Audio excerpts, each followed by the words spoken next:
हम पत्नी जी के देव से बे रखबे करबे सेवा पूजा।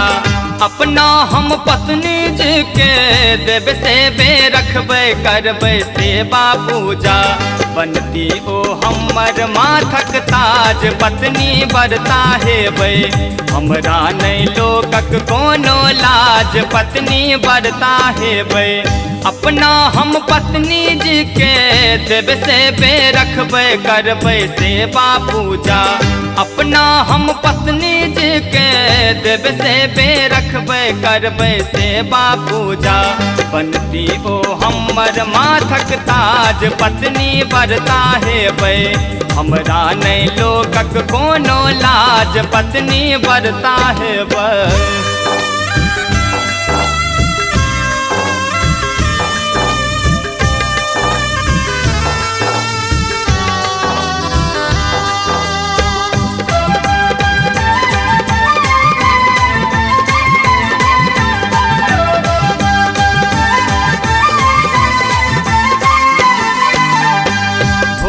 घर द्वार बहारब नीपब चिनवार अचुल्हा। नीने पूरा का उठती बन बन हम जिनकर दुल्हा।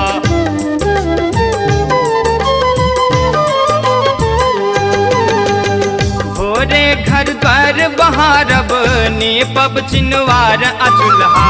नीने पूरा का उठती बन बन हम जिनकर दुल्हा।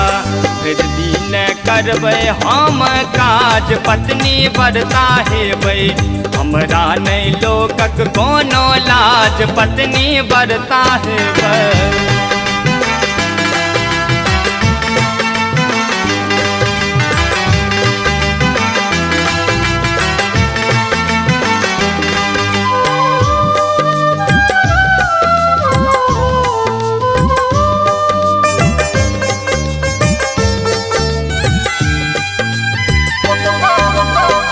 अपना महारानी जी ले नाश्ता आ चाय बनेबै, मैडम के चरण दबेबै, हुनकर सुस्ती मेटेबै।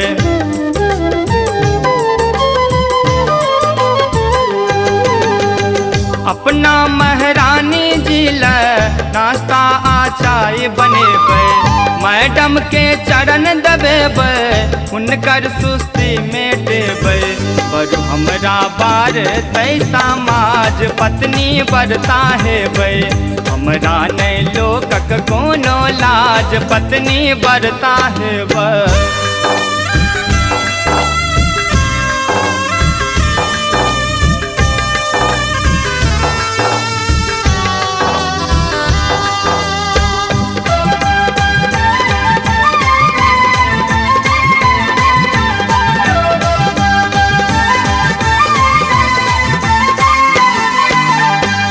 थरमस में जे कहती करबन हम झटदा पूरा।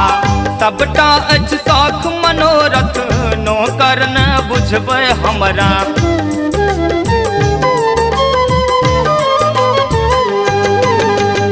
थरमस में जे कहती करबन हम झटदा पूरा। सबटा अछि शौख मनोरथ नो करने बुझबै हमरा। घर में चलतन हुनके राज पत्नी बरता हेबै, हमरा नहीं लोकक कोनो लाज पत्नी बरता हेबै। अपना हम पत्नी जी के देव से बे रखबे करबै सेवा पूजा। अपना हम पत्नी जी के देव से बे रखबे करबै सेवा पूजा। बनती ओ हमर माथक ताज पत्नी बरता हेबै, हमरा नहीं लोकक कोनो लाज पत्नी बरता हेबै, हमरा नहीं लोकक कोनो लाज पत्नी बरता हेबै, हमरा नहीं लोकक कोनो लाज पत्नी बरता हेबै। नीलम मैथिली चैनल का सब्सक्राइब करबा के लेल लाल बटन का दबाव आ घंटी पर क्लिक करके नव नव मैथिली गीतक आनंद उठाओ।